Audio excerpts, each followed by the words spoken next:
Hi guys, welcome to day 2 of my strength and conditioning 30-day challenge. I hope you all enjoyed day 1.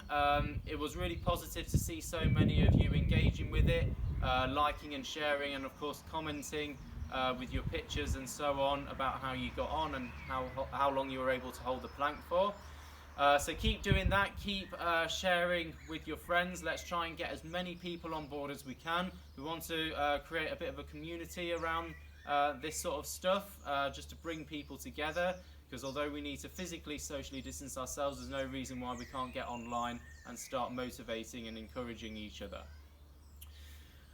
So obviously keep liking, sharing and everything, particularly if you want to be entered into the prize draw at the end to win a free appointment with myself at Melton Wellness House once all the coronavirus has blown over. And just try and motivate people to get on board. If you are joining us just now on day 2, then you can always start from day 1, that's fine. It doesn't matter what day you do the video on, as long as you do them 30 days consecutively, that's fine. So you don't have to do it on the day of release.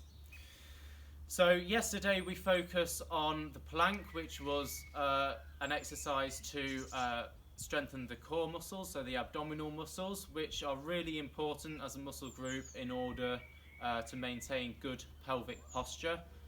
So in all walks of life really, so whether you're standing, whether you're walking, whether you're running or jumping, but particularly of course for those of you who engage in exercise a lot. So today we're going to stay with a similar theme, except this time we're going to be focusing on a slightly different muscle group, which is the gluteal muscles. Specifically, we're going to be focusing more on the glute medius and to a lesser extent the glute minimus muscles, which are located more at the side of your pelvis rather than the glute maximus, which is the main muscle further back. So the glute medius is really important when we're running.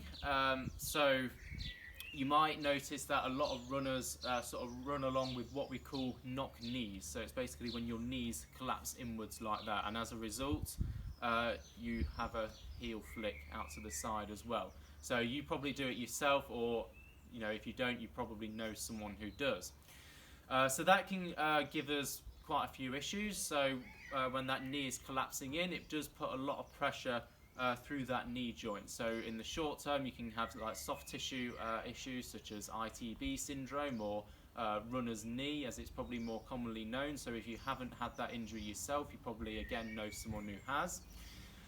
And likewise, it's not good for our long-term joint health as well, because when you consider how much impact there is each time you land when you run, there's a lot of impact going through your joints. So we don't want any long-term problems like osteoarthritis starting to give us issues later on.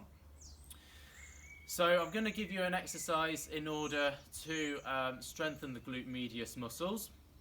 Now this exercise can be divided into 3 parts. Okay, I'm going to show you all 3. It depends upon your level of ability. So there's going to be an easier exercise, there's going to be an intermediate one, and then there's going to be a more advanced one as well. So just pick the one to do based on your ability.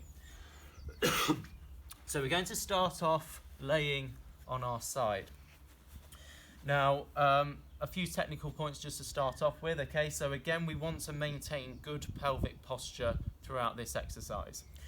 So we want to make sure our pelvis is level, and we don't want to allow our pelvis to tilt backwards like so, or tilt forwards, okay? But usually the error people make is allowing that pelvis to tilt back, and you'll see why in a second when I do the exercise. So we want to try and engage our core as much as we can and make sure that we're nice and level. We also want to make sure that our hip flexor isn't pulling us forward. So if you do have a chronic tightness in your hip flexors, then quite often people think that their leg is straight when actually it's not.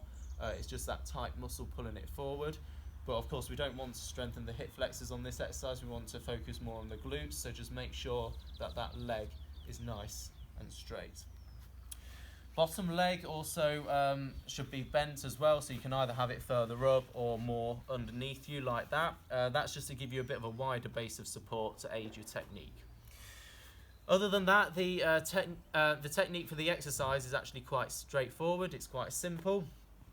So all we're going to do is we're going to activate our glute medius by lifting our legs up, so that's that abduction movement. And then we're going to move our leg back, and this is the point where it's especially important to maintain that good pelvic posture. Don't allow that pelvis to tilt backwards like that as the weight of the leg comes back. Some people try to come back quite excessively. You don't need to actually go back that far, especially if you're new to this, and you will start to feel it even just with a smaller movement. So we hold for about a second on that, and then we come back forward and then down to our starting position. So that's 1 rep. So we go out, back, forward, down, out, back, forward, down. And that's really going to get into that sort of glute medius, and to a lesser extent also the glute max as well.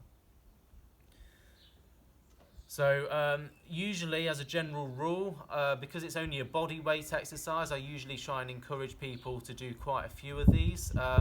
So my general rule is that if you can do 25 on each side, then you can move up to the next level of exercise. So now I'm going to show you the intermediate exercise.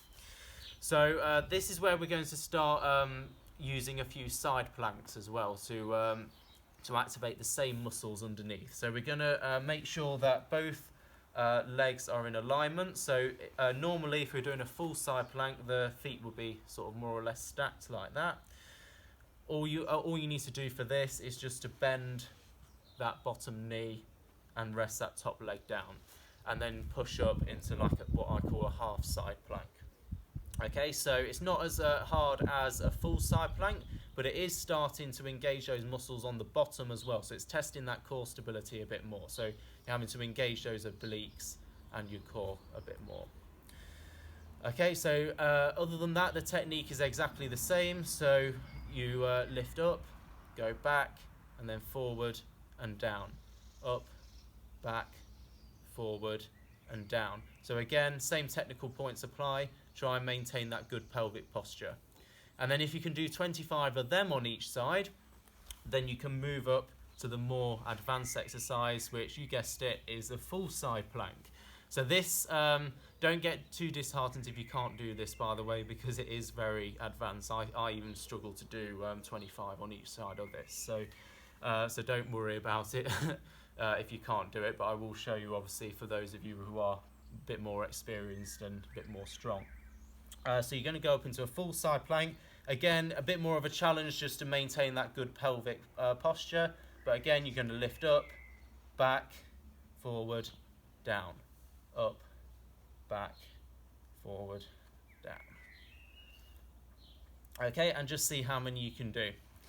So as before, let me know how you get on. As I mentioned at the start, just try and share and comment and things like that. And yeah, just let me know, and I will see you tomorrow for day 3. Take care.